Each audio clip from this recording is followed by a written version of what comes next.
A palavra de Deus nos diz, no livro do profeta Jeremias, no capítulo 17, eu vou ler dos versículos 5 a 10, a Bíblia diz o seguinte: assim diz o Senhor, maldito o homem que confia no homem, faz da carne mortal o seu braço e aparta o seu coração do Senhor. Porque será como arbusto solitário no deserto, e não verá quando vier o bem. Antes, morará nos lugares secos do deserto, na terra salgada e inabitável. Bendito o homem que confia no Senhor e cuja esperança é o Senhor, porque ele é como a árvore plantada junto às águas, que estende as suas raízes para o ribeiro e não receia quando vem o calor, mas a sua folha fica verde. No ano da sequidão, não se perturba, nem deixa de dar fruto. Enganoso é o coração, mais do que todas as coisas, e desesperadamente corrupto. Quem o conhecerá?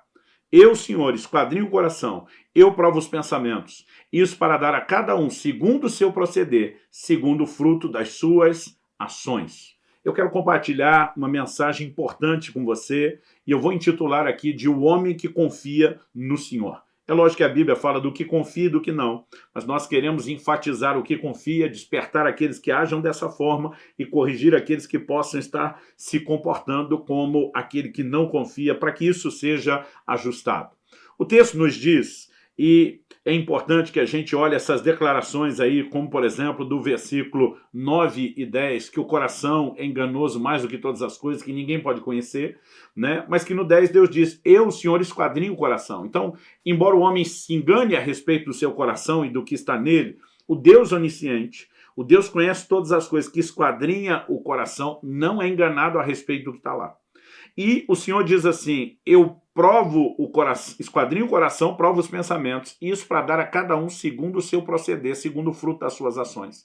Deus está dizendo, eu vou avaliar o que está lá dentro, no seu íntimo, incluindo suas motivações, e eu vou dar a cada um de acordo com o seu proceder. Ou seja, Deus está dizendo, o que eu vou fazer revela o que está dentro de cada um de vocês. Aonde essa declaração nos leva? Né? Que se o homem confia no Senhor ou não, ele pode descobrir isso não apenas porque ele enxerga ou não isso no seu coração, que pode ser enganoso, ou pelo menos a forma dele examinar, mas ele verá o resultado disso nas circunstâncias. Né? Nós devemos entender que as circunstâncias são parte de um processo que pode ser classificado aqui como a retribuição divina. O texto fala de gente abençoada e amaldiçoada no Velho Testamento, e nós precisamos entender essa questão de bênção e maldição também se repetindo no Novo Testamento. Muitas pessoas, por causa da declaração de Gálatas 3, 13 e 14, que diz Cristo nos resgatou da maldição da lei, fazendo-se ele próprio maldição em nosso lugar, porque está escrito, maldito todo aquele que for pendurado no madeiro, para que a bênção de Abraão chegasse aos gentios em Jesus Cristo, a fim de que recebêssemos pela fé o Espírito prometido. Essas pessoas parecem acreditar, não existe mais nenhum tipo de maldição sobre nenhum cristão, né? A bênção está certa e garantida sobre todo mundo. Né? Em primeiro lugar, esse texto tem que ser entendido totalmente dentro do seu contexto. Qual era a maldição da lei? Deuteronômio 28 é muito claro. Os primeiros 14 versículos falam da bênção. Né? Qual era a bênção? Se você obedecer, se você atentamente der ouvidos à minha voz, andar na minha palavra, essas bênçãos virão sobre você, vão te alcançar. Mas, do versículo 15 em diante, num capítulo que é imenso, as maldições são muito detalhadas. Se você não der ouvidos à minha voz, não tiver o cuidado de fazer o que eu estou mandando, as maldições virão através de você. A maldição da lei era a consequência da desobediência. A forma como os crentes interpretam, não, Jesus veio tirar a maldição da lei, não tem mais maldição, sugere então que não importa se eu e você pequemos, nós não vamos ter nenhuma consequência negativa. E isso é uma contradição de tudo que a Bíblia ensina.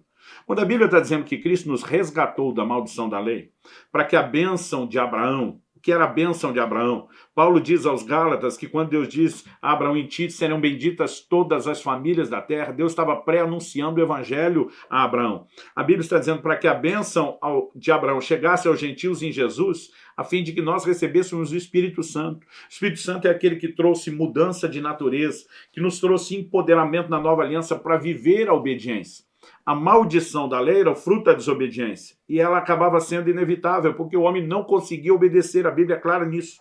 Agora, Deus veio proporcionar uma troca de natureza para que a gente, pelo poder do Espírito Santo e a nova natureza por ele turbinada, pudesse viver a obediência. O texto não está dizendo que todo e qualquer tipo de maldição desapareceu e que nenhum crente vai experimentá-lo. Se isso fosse verdade, não faria o menor sentido a declaração de Hebreus no capítulo 6 e os versículos 7 e 8. Onde falando de dois tipos de crente, crente bom e crente ruim, o autor entra com uma analogia e fala de terra boa e ruim. Ele diz, porque a terra que absorve a chuva, que frequentemente cai sobre ela e produz erva útil para aqueles por quem é também cultivada, recebe bênção da parte de Deus. Mas se produz espinhos e abrolhos, é rejeitada, perto está da maldição e o seu fim é ser queimado. Dois tipos de crentes são comparados com dois tipos de terra. O que frutifica recebe bênção, o que não está perto da maldição, e se continuar assim, o seu fim é ser queimada. Terra não queima de forma literal. Aqui na alegoria nós sabemos qual é o incinerador que está sendo aludido, está falando da condenação eterna do inferno. Não podemos meramente deduzir, o livro de Apocalipse fala de um dia onde não haverá mais maldição. Até que isso se consume plenamente, nós não podemos supor que não é possível viver dessa forma. Talvez não seja necessário estar debaixo de maldição, mas daí a concluir que não seja possível é completamente equivocado. Então, com isso em mente, eu quero que você faça uma leitura que, apesar de ser de um texto da Velha Aliança, está nos ensinando a respeito da essência da nova, que é a fé e a confiança em Deus. Então Deus está dizendo, olha, o seu coração é enganoso, talvez você não saiba como está aí dentro, mas eu vou retribuir de acordo com o que está aí dentro, e eu vou retribuir isso como? Através das circunstâncias que você vai experimentar do lado de fora. É quase como se Deus estivesse dizendo, eu quero que você entenda o que está do lado de dentro, porque se você não conseguir fazer a leitura do seu coração, você vai conseguir fazer a leitura das circunstâncias que são o efeito de como se encontra o seu coração. Com isso em mente, eu gostaria que a gente, em primeiro lugar, distinguisse aqui a diferença de atitude dos dois tipos de gente, o que confia e o que não confia no Senhor. Depois, então, nós vamos falar dos sinais de maldição, em segundo lugar, que acompanha o que não confia, e vamos falar dos sinais de bênção, que acompanha aquele que confia no Senhor. Vamos começar pela diferença de atitude dos dois. O que é apartar o coração do Senhor? Né? A palavra de Deus começa dizendo aí no versículo 5, maldito o homem que confia no homem. Eu já vi pessoas que muitas vezes para alegar desconfiança em outros e do versículo bíblico, não, maldito o homem confia no homem, como se não pudesse haver confiança em ninguém. Eu fico tentando imaginar como alguém vive um matrimônio com essa mentalidade, não posso confiar em você, tem que desconfiar o tempo todo, senão eu sou maldito. Não é isso que Deus está dizendo. Deus não está falando sobre não ter confiança nas pessoas. Deus está falando de um nível de confiança no homem, onde se faz da carne mortal o braço e o coração se aparta de Deus. Aqui é uma substituição, é escolher confiar no homem e, por meio dessa escolha, rejeitar confiar no Senhor. Então, o texto não está dizendo que é errado confiar em alguém, nem que é errado aceitar a ajuda de alguém, mas o que o texto está condenando é a troca, é quando nós confiamos em alguém em detrimento da confiança no Senhor. E acredito que é um texto que exemplifica muito bem essa troca errada. Segundo o livro de Crônicas, capítulo 16, versículo 7, diz o seguinte, naquele tempo veio Ananias a Asa, rei de Judá, e lhe disse, porquanto confiaste no rei da Síria, e não confiaste no Senhor teu Deus, o exército do rei da Síria escapou das tuas mãos. Acaso não foram os etíopes e os líbios grande exército, com muitíssimos carros e cavaleiros? Porém, tendo tu confiado no Senhor, ele os entregou nas suas mãos. Porque quanto ao Senhor, seus olhos passam por toda a terra para mostrar-se forte para com aqueles cujo coração é totalmente dele. Nisto procedestes loucamente, em confiar no rei da Síria em vez de no Senhor. Por isso, desde agora, haverá guerras contra ti. Quando você olha o contexto, né, a palavra de Deus diz que no reinado de Asa, que era rei de Judá, Baasa, rei de Israel, subiu e se levantou contra ele. A Bíblia diz que Asa tomou a prata, o ouro, dos tesouros da casa do Senhor, daquilo que pertencia ao Senhor. Enviou servos a Ben-Hadad, rei da Síria, e tenta fazer uma aliança para que ele pudesse defendê-lo. Nessa hora o profeta vem e diz, olha, lá atrás, quando a multidão de etíopes e líbios vieram contra você, e você confiou no Senhor, ele entregou eles nas suas mãos. Ele honrou você, ele fez algo extraordinário. Mas agora, em vez de confiar no Senhor, você usa os tesouros do Senhor para fazer uma aliança com um cara que daqui a pouco vai estar em guerra com você. E diz, pela sua atitude, você acabou de perder o direito de vencer o inimigo com o qual você se aliou. E daqui para frente haverá guerras contra você. Qual foi o problema do rei Asa? O problema não era mera e simplesmente uma aliança, o que ao longo da Bíblia você verá as pessoas fazer. Era fazer isso em detrimento do Senhor. Era fazer isso em detrimento de uma direção de Deus. É uma substituição. Agora, quando a Bíblia fala a respeito do homem que confia no Senhor, nós também precisamos fazer a leitura correta desse texto. Em Jeremias 17, dessa vez no versículo 7, a Bíblia diz: bendito o homem que confia no Senhor e cuja esperança é o Senhor. A Bíblia está falando de alguém que coloca a sua esperança em Deus. Não significa que essa pessoa não possa ser ajudada por outros, até porque Deus usa pessoas para abençoar. Mas a esperança dele está no Senhor. A esperança dele não está em pessoas. A esperança está no Senhor. Então, é você ter aquele nível de convicção, é saber que mesmo que Deus use um homem para ajudar, isso será o resultado daquela orquestração divina por trás. Quando nós olhamos para a palavra de Deus, nós vemos exemplos como esse. Por exemplo, a Bíblia fala do rei Assuero, quando você lê o livro de Esther, de uma noite que ele não consegue dormir, e justamente naquela noite, pela insônia, tentando se entreter, o rei acaba casualmente pegando uma das crônicas do reino e ele descobre que devia uma recompensa a Mardoqueu. No dia seguinte, ele vai consultar Naamã, que é quem está tentando destruir Mardoqueu, e pergunta o que se deve fazer ao homem que agradou o rei, porque descobriu que o cara não teve recompensa nenhuma. Naamã, achando que era com ele, manda exaltar o camarada, né, pensando que se tratava dele. E daqui a pouco o rei mandou ele fazer isso em relação ao cara que ele queria destruir, que era Mardoqueu. O homem não suportou ter que honrar o inimigo daquela forma e foi ele, Naamã, que acabou, na verdade, se matando. Nós podemos reconhecer que muitas vezes Deus vai usar pessoas, mas é conseguir olhar e dizer, minha esperança está em Deus. Deus orquestrou, Deus fez isso através de alguém, mas não se trata de confiar na pessoa em detrimento de confiar no Senhor. Eu me lembro de uma ocasião que Deus me mandou fazer uma viagem. Eu coloquei minha esposa, meu filho, né? Na época só tinha o Israel, minha filha Alice ainda não tinha nascido, ele era muito criança. Coloquei todo mundo para dentro do carro e eu falei, Deus, talvez a gasolina dê para chegar, mas eu não tenho dinheiro para todos os pedágios. Mas se o Senhor está me mandando sair fazer essa viagem, eu vou fazer ela agora. Eu vou fazer que nem Pedro, né? Por causa da tua palavra, eu estou lançando as redes. E eu falei para Deus, mas se o Senhor está falando comigo, o Senhor use quem o Senhor quiser. Eu não vou pedir ajuda para ninguém, eu não vou pedir dinheiro para ninguém. Eu acredito que eu tenho que te obedecer e eu vou fazer isso. Mas se o Senhor quer resolver o meu problema de conseguir chegar, faça do seu jeito, da sua maneira. Eu entrei naquele carro, né, fui conseguindo pagar todos os pedágios. Quando chegou o último pedágio, eu lembro quando eu vi o valor da placa anunciando, né, eu e minha esposa fizemos as contas, só tinha R$2. Ela falou, como vai ser? Eu falei, não sei, nós não conseguimos passar faltando R$2, não tem negócio. Né? E eu lembro assim, começou uma chuva, a chuva foi ficando forte, depois virou uma chuva de granizo, e eu lembro que eu estava assim, 200, 300 metros do pedágio, eu tive que encostar, porque a maioria dos carros encostaram, a chuva de granizo estava tão forte, né, que era muito arriscado continuar carro em movimento e talvez ter o para-brisa quebrado. Todo mundo encostou, eu falei para minha esposa, eu falei, é nossa deixa, vamos encostar também. Fomos para o acostamento, ligamos o pisca-alerta. Nesse inteirinho estou dizendo, revira as bolsas, revira o carro, talvez tenha moeda caída em algum lugar. Né? Nós procuramos, nada. Continuava faltando aqueles R$2. Ela falou, o que faremos? Falei, nós não vamos fazer nada. Nós viemos até onde dava para vir. Agora nós vamos esperar o que é que Deus vai fazer. Vamos ficar apenas louvando e agradecendo o Senhor. De repente, né, eu levei um susto com a pessoa batendo com força no vidro do carro, a ponto de eu perceber o barulho, porque estava aquela chuva de pedra em toda a lataria do carro, nos vidros. Eu olho, tem um camarada do meu lado segurando uma pilha enorme, grossa de jornal na cabeça para se proteger daquela chuva de pedra. Ele batendo ali, eu abri o vidro um pouquinho só para tentar entender o que era, porque se abrisse e entrar e encher pedra de gelo dentro do carro. E esse camarada diz assim, faltou dinheiro para pagar o pedágio? Eu pensei, como é que ele sabe disso? Todo mundo está parado aqui por causa do granizo. Ele não sabe que eu, no meio de todo mundo, tenho. Né? Eu, ao mesmo tempo, estava orando por aquilo, eu falei, sim. Ele pega, naquela hora, me estende exatamente os R$2 que faltavam.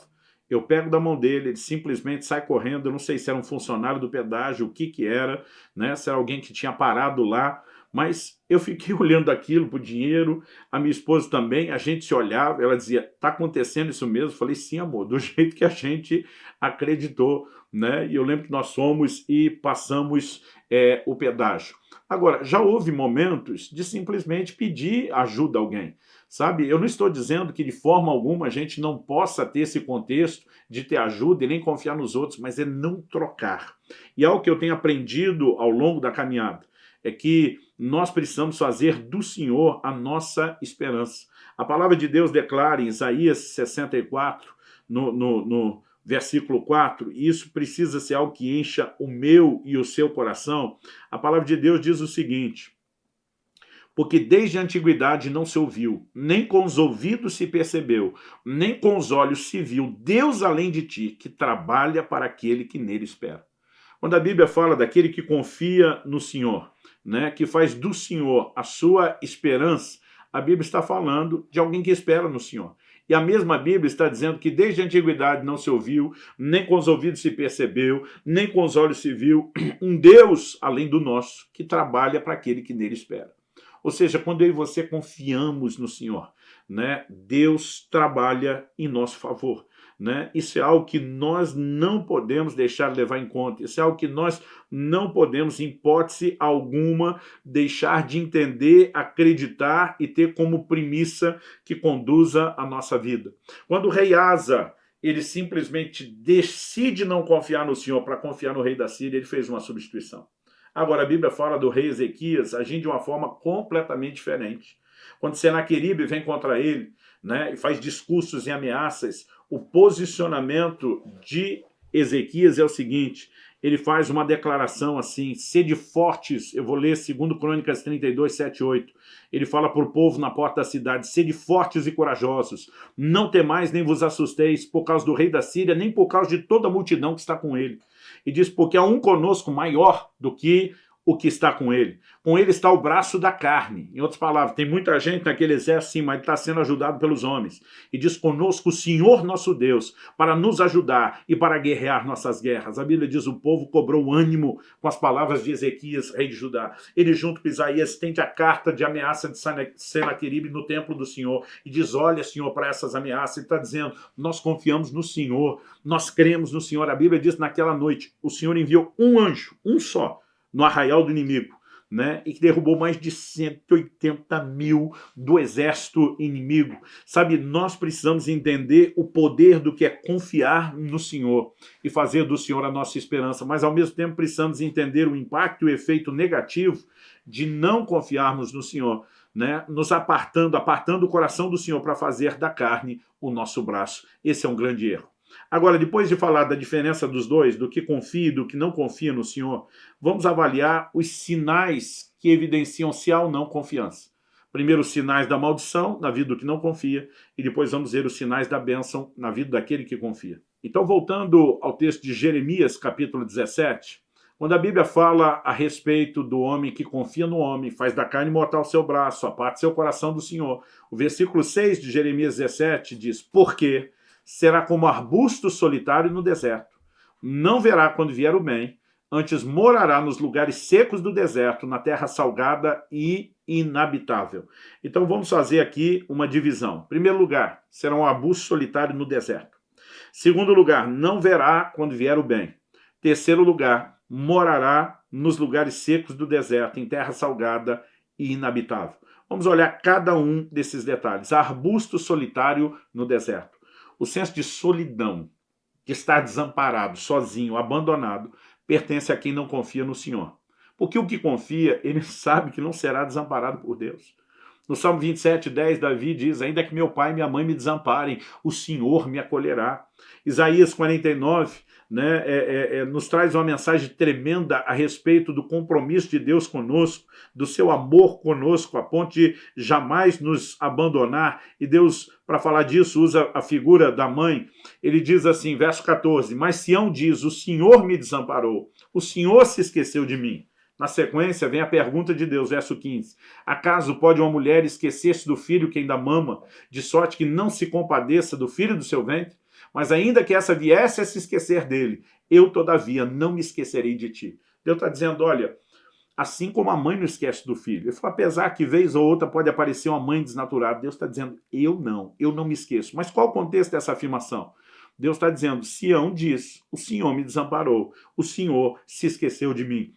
Agora, o que a Bíblia nos mostra é que Deus garantiu estar conosco. Mas quem não confia não consegue ter essa certeza, né? Eu olho para a declaração do livro de Hebreus, e isso tem sido assim muitas vezes a minha fortaleza.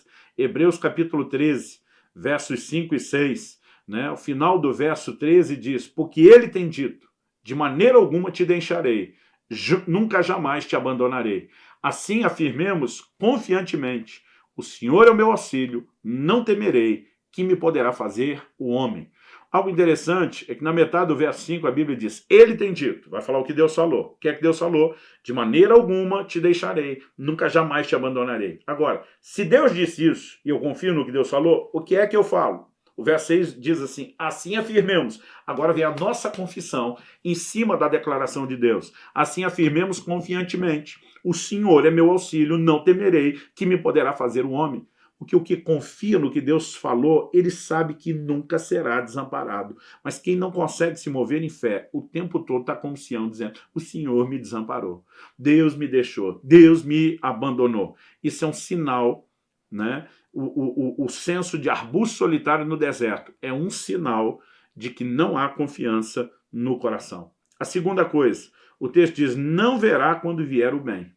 Esse maldito por não crer no Senhor, ele não vê o bem vir, mesmo que o bem venha sobre todos. Por exemplo, Jesus disse que Deus faz sair o sol, cair a chuva, sobre justos e injustos, né? Que nesse sentido Deus não faz a menor diferenciação. Agora, tem gente que a bênção pode estar caindo, ele simplesmente não consegue enxergar. Sabe, é impressionante como muitas vezes o milagre precisa acontecer, é na maneira das pessoas verem. A Bíblia fala de Agar no deserto. Né? Ela vê o filho chorando, ela está preocupada, ela clama ao Senhor. A Bíblia diz que Deus abriu os seus olhos, ela viu uma fonte. Gente, Deus não abriu a fonte estava lá, mas ela não via. Deus teve que abrir os olhos para que ela visse a bênção que ela não conseguia enxergar.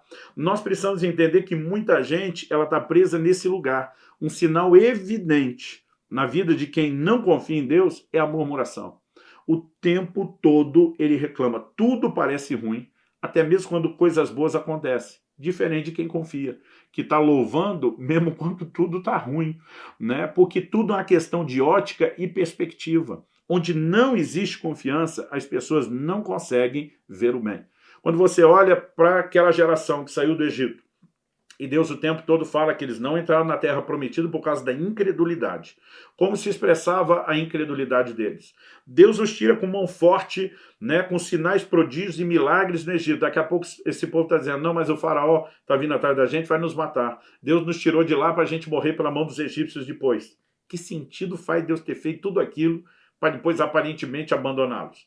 Aí Deus vem com livramento, intervém, os egípcios não matam eles coisa nenhuma, mas daqui a pouco eles estão dizendo, Deus, estão dizendo contra Deus. Não, Deus nos tirou do Egito para nos matar, não pela mão dos egípcios, mas para nos matar de fome. Aí Deus envia o maná e diz que é nada, estou com vocês, vou cuidar de vocês. Chega em Refidim, eles mudam o discurso. Não, Deus nos tirou do Egito, não foi para matar pela mão dos egípcios, nem de fome, mas de sede. Deus saía a água da rocha e diz que é nada, eu estou com vocês. Mas quando chega no limiar da terra prometida, Deus nos tirou do Egito para nos fazer morrer pela mão dos amorreus, dos cananeus. Ou seja, não importa o que Deus fizesse, ele estava o tempo todo murmurando, a ponto do Novo Testamento nos desafiar a não murmurar como eles murmuraram, porque eles são o puro exemplo da desconfiança, aquele tipo de gente que não vê vir o bem. Agora, tem gente que ou não enxerga, ou até vê no sentido de presenciar os outros, mas não desfruta. Um exemplo que para mim fala muito forte acerca disso tem em 2 Reis, capítulo 7, versículos 1 e 2. O texto diz assim, então disse Eliseu, ouvi a palavra do Senhor. Assim diz o Senhor, amanhã, a estas horas mais ou menos, dar-se-á um alqueire de flor de farinha por um ciclo e 2 de cevada por um ciclo à porta de Samaria. Eles estavam sitiados pelo inimigo, a situação estava feia, terrível, né? Eliseu se levanta e dá uma palavra de Deus. O verso 2 diz, porém o capitão, a cujo braço o rei se apoiava, respondeu ao homem de Deus, ainda que o Senhor fizesse janelas do céu, poderia suceder isso? Disse o profeta, que Eliseu dá réplica na hora: eis que tu verás com seus olhos, porém disso não comerás. Ele está dizendo, você até vai ver, mas não vai desfrutar.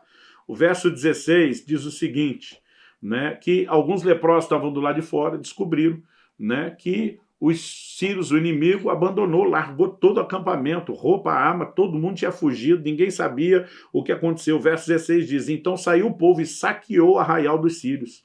Assim se vendia um alqueire de flor de farinha por 1 siclo e 2 de cevada por 1 siclo, segundo a palavra do Senhor. Mas o verso 17 diz, dera o rei a guarda da porta ao capitão, em cujo braço se apoiaram. Mas o povo atropelou na porta, e ele morreu, como falara o homem de Deus, o que falou quando o rei descer a ele. Assim se cumpriu o que falara o homem de Deus ao rei. Amanhã, a essas horas mais ou menos, vendeciam 2 alqueires de cevada por 1 siclo e 1 de flor de farinha por 1 siclo à porta de Samaria. Aquele capitão respondeu ao homem de Deus, ainda que o Senhor fizesse janelas no céu, poderia suceder isso segundo essa palavra? E disseram o profeta, eis que tu verás com os teus olhos, porém disso não comerás. E assim lhe sucedeu, porque o povo o atropelou na porta e ele morreu.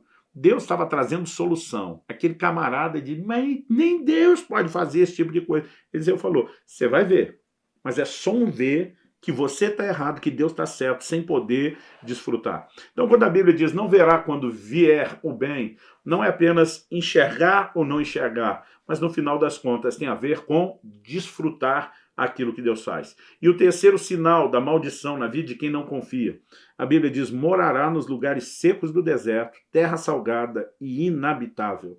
Esse é o tipo de pessoa que não tem raízes em Deus e que, portanto, se definha emocionalmente e espiritualmente.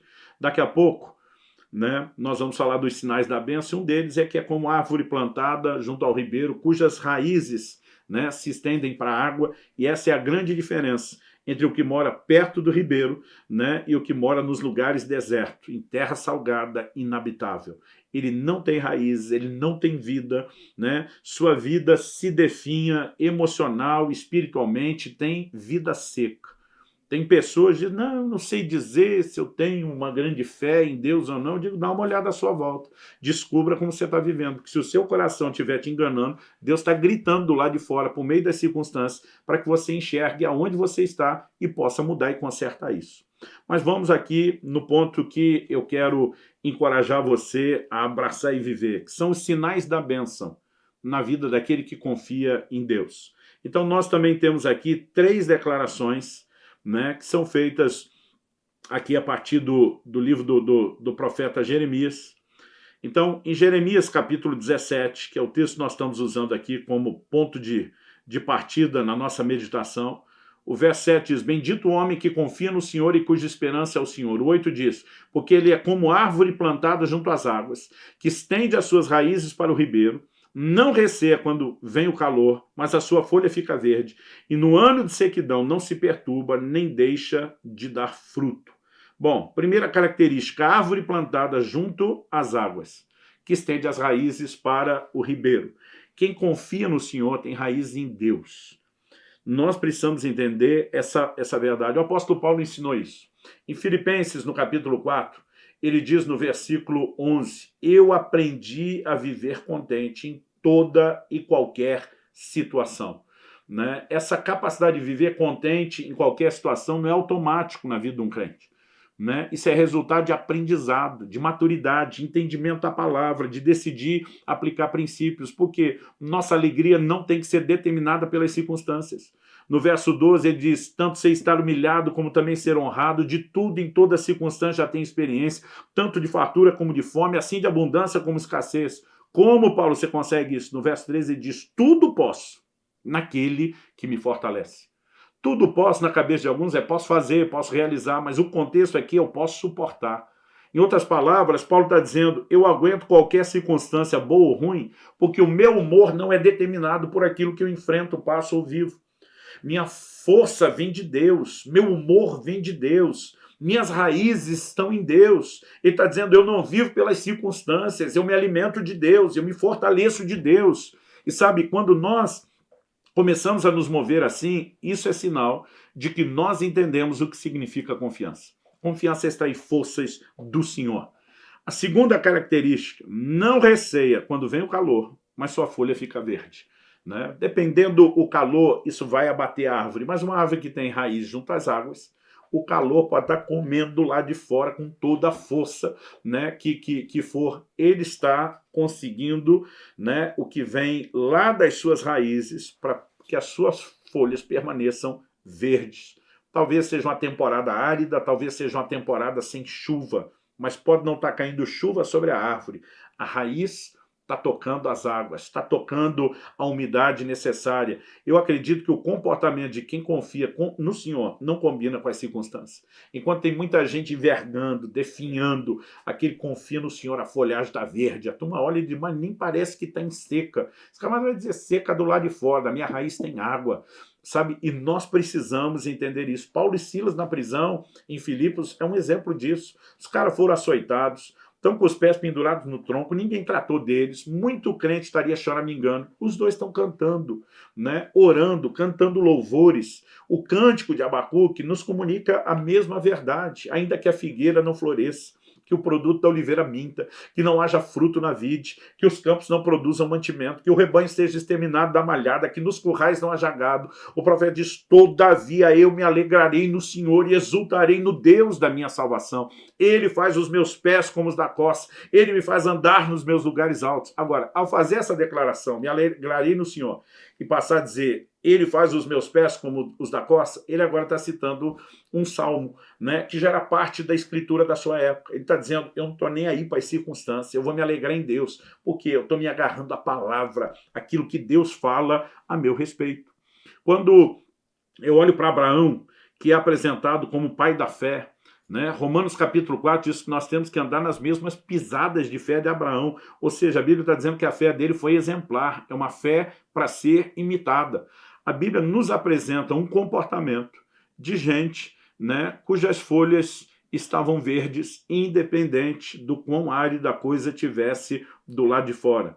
Em Romanos, no capítulo 4, a Bíblia diz dos versos 9 a 21 sobre Abraão, e sem enfraquecer na fé, embora levasse em conta o seu próprio corpo amortecido, sendo já de 100 anos, e a idade avançada de Sara, não duvidou por incredulidade da promessa de Deus, mas pela fé se fortaleceu, dando glória a Deus, estando plenamente convicto de que ele era poderoso para cumprir o que prometera. A fé se agarra na palavra de Deus, nas promessas de Deus. O camarada sabia que o seu corpo não dava conta de viver o que Deus prometeu, mas a Bíblia diz que ele não enfraqueceu na fé. Ele se fortaleceu como? Dando glória a Deus, dando glória a Deus. Quando eu e você começamos a exaltar e adorar a Deus, nós precisamos entender o impacto que isso tem sobre a nossa fé, porque quem fica olhando só para o problema tem a fé enfraquecida, né? Tem gente que o tempo todo fica falando do tamanho do seu problema para Deus. Eu já vi gente dizendo, fale do tamanho de Deus para o seu problema. É uma boa inversão. Quando nós começamos a enxergar o tamanho de Deus, dar glória a Deus, saber quem Ele é poderoso para cumprir a promessa, além de não duvidar, nossa fé se fortalece, né? E alimenta-se uma convicção daquilo que Deus pode fazer, a ponto de vivermos intervenções sobrenaturais. Eu tenho encontrado, ao longo da minha caminhada, homens de Deus, têm enfrentado circunstâncias que muitos teriam sucumbido. Se a gente não soubesse o que esses caras estavam passando, não daria para deduzir pelo comportamento. Porque quando você os encontrar, vê aí como está, glória a Deus, está tudo bem, Deus está no controle, Deus é bom, sua bondade dura para sempre, porque quem está com as raízes junto ao ribeiro, a sua folhagem fica verde e ele não receia quando vem o calor. Em último lugar, a última característica do sinal da bênção. A Bíblia diz, no ano da sequidão, não se perturba e nem deixa de dar fruto. Aqui nós temos um comportamento duplo, né? Aquele tempo da seca mesmo. Agora está indo além do calor, não está chovendo. Ele nem se incomoda com isso. E também não deixa de dar fruto. O abençoado, o bendito, ele não é abalado pelo mal, ainda que esse venha sobre todos. Eu gosto de dizer que o diabo também não faz acepção de pessoas, né? Nós muitas vezes deixamos de levar em conta, né, que embora Deus não faça acepção de pessoas, o inimigo também não, ele quer destruir todo mundo, né? Nós precisamos entender que existe alguns tipos de problema que vão vir sobre todo mundo. Agora, como nós reagimos é que vai fazer toda a diferença. Então, em Lucas capítulo 6, do 46 ao 49, Jesus diz, por que me chamais Senhor, Senhor, e não fazeis o que vos mando? todo aquele que vem a mim, ouve as minhas palavras e as pratica, eu vos mostrarei a quem é semelhante. É semelhante a um homem que, edificando uma casa, cavou, abriu profunda vala, lançou alicerce sobre a rocha, e vindo a enchente, arrojou-se o rio contra aquela casa e não a pôde abalar, por ter sido bem construído. Mas o que ouve e não pratica é semelhante a um homem que edificou uma casa sobre a terra, sem alicerces. Arrojando-se o rio contra ela, logo desabou, e aconteceu que foi grande a ruína daquela casa. Né? A palavra de Deus, ela usa exatamente as mesmas expressões para os dois construtores. Né? A Bíblia diz, né, que veio a enchente, as águas bateram contra a casa que foi construída na rocha, mas não puderam abalar. Quando fala da outra, sem alicerce, a Bíblia diz, veio a enchente, as águas bateram contra ela e ela caiu. Algo que eu já entendi, chuva e enchente vem sobre todo mundo, mas só cai a casa de quem não estabelece alicerces. Nós precisamos compreender essa diferenciação. Né? Tem pessoas que constroem de tal maneira, edificam de tal forma a sua vida para enfrentar qualquer tipo de adversidade e não sucumbir diante dela. No ano da sequidão, não se perturba. Ele sabe que vai enfrentar. Ele não fica esperando essa situação chegar para simplesmente desanimar, dizer, não tem jeito, essa forma não dá. Não, não, não, não. Ele está pronto para isso. Né? Ele tem uma atitude interior dizendo, não vai me abater, não vai me derrubar. Ele não apenas não se perturba, como segue dando fruto. A Bíblia diz que Jó e a sua esposa enfrentaram as mesmas circunstâncias, viveram as mesmas perdas. Mas enquanto a mulher de Jó está dizendo, amaldiçoa seu Deus e morre, Jó vira para ela e diz, você fala como uma louca. Esse camarada diz, eu sei que o meu Redentor vive, que ele vai se levantar sobre a terra. Uma desistiu, sucumbiu diante do que enfrentou. Outra está dizendo, nada disso vai me derrubar. Bendito seja o nome do Senhor. Deus vai mudar a nossa história. Isso tem a ver com o quê? A nossa capacidade de reação. Eu gosto de dizer que alguns, eles reagem diante da resistência do vento de forma diferente. Um carro de corrida usa um aerofólio para usar a resistência do vento e ficar colado no chão, não descolar do chão. O avião usa a asa para usar a mesma resistência do vento, mas levantar voo. Diante da mesma resistência, você pode deixar que isso te mantenha grudado no chão ou que te faça levantar voo. Tudo depende da nossa atitude. E aqui a Bíblia está falando a respeito de uma atitude de confiança, né? Ou da falta dela. Então, a minha pergunta para concluirmos é, quem é você? Nessa história, quem é você? Você é o abençoado, o bendito? Ou é o amaldiçoado, o maldito? Né? É só você olhar os sinais. Se pelo seu coração você acha que ele está sendo enganoso, você não está conseguindo descobrir, dá uma olhada em volta. Se você sente um arbusto solitário no deserto, que não vê quando vem o bem, que se sente morando nos lugares secos no deserto, terra salgada, inabitável, está na hora de checar o nível da sua confiança em Deus. Mas se você se sente como árvore plantada junto às águas, que está estendendo as raízes para o ribeiro, que não receia quando vem o calor, mas a folha permanece verde, que no ano da sequidão não se perturba, nem deixa de dar fruto, você tem uma grande evidência de que colocou a sua confiança no Senhor. Se você escolheu confiar no Senhor, siga dessa forma. Né? Saiba que a fé tem que ser guardada. A Bíblia diz que nós temos que guardar firme até o fim a confiança que desde o princípio tivemos. Então não se orgulhe de estar com a fé em dia, apenas cuide para que ela siga dessa forma. Se você olhar para você, descobrir, pastor, tomar para o lado do que não confia do que confia, entenda que o propósito dessa mensagem não é te apontar o dedo nem jogar pedra em você. É te ajudar a mudar o jogo, é te ajudar a reverter a situação, a virar a mesa e dizer, né, dentro de você, gera indignação em você, nem a pau que com toda essa circunstância do lado de fora, Deus tentando avisar que está faltando confiança do lado de dentro, que eu vou permanecer quieto ou indiferente. Então, meu propósito é te ajudar. Não é fazer você ficar se questionando que tipo de crente sou eu, que cheguei nesse ponto, né? Chega de toda a lamentação que você passou, de sentir abuso solitário, de não ter visto o bem quando ele vem, é hora de mudar o jogo. Então dizer, então eu vou mudar a minha condição, eu vou confiar no Senhor, eu vou realmente alimentar minha fé por meio da palavra de Deus, que é o alimento da fé, eu vou me expor mais a esse ambiente onde a fé possa crescer e eu possa ter uma atitude diferente e você pode, lutando, escrever uma nova história. Porque a soma das suas atitudes com as circunstâncias à sua volta estão tentando te mostrar uma verdade. Mas você pode mudar, tanto suas atitudes como as circunstâncias do lado de fora, quando decide confiar no Senhor. Então que você possa decidir ser o homem que confia no Senhor. O homem aqui é o termo genérico por ser humano, quer você seja, né, o homem ou a mulher, que você possa decidir ser aquele que confia no Senhor. Né? Isso é tremendamente gratificante, não só pelo que nós experimentamos de Deus enquanto estamos aqui em vida, mas pela certeza do que nos aguarda lá nos céus. Né? Nós precisamos ter uma fé firme que suporte tudo aqui nessa terra, para não comprometer a herança que nos está reservada nos céus. Mas ao mesmo tempo precisamos dessa confiança não só para sobreviver, né? Mas para encarar tudo o que precisamos, também vendo intervenções poderosas de Deus. Às vezes é Deus mudando as circunstâncias, às vezes Ele nos fortalecendo em meio às circunstâncias, mas é ter a mão do Senhor sobre as nossas vidas.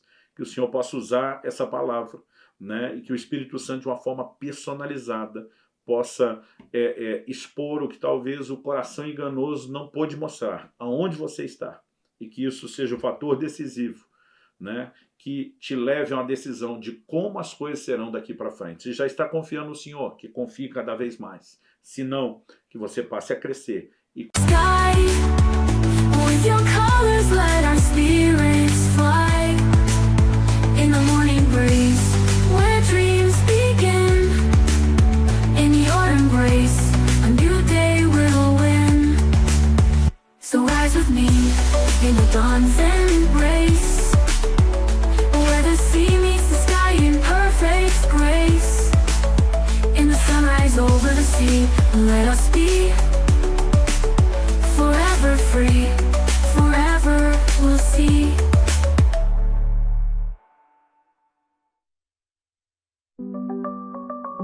So rise with me in the dawn's embrace, where the sea meets the sky in perfect grace. In the sunrise over the sea, let us be forever free, forever we'll see.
Confiar no Senhor. Que Deus te abençoe. Que o Espírito Santo use essa palavra para despertar o seu coração. E meu conselho, tão logo essa mensagem termine, tire o seu tempo de oração com Deus. Né? Muito mais do que eu fazer a minha oração por você. Eu quero que você tire o seu tempo de oração com Deus. Né? O tempo que você sentir que for necessário para que essas verdades sejam trabalhadas dentro de você.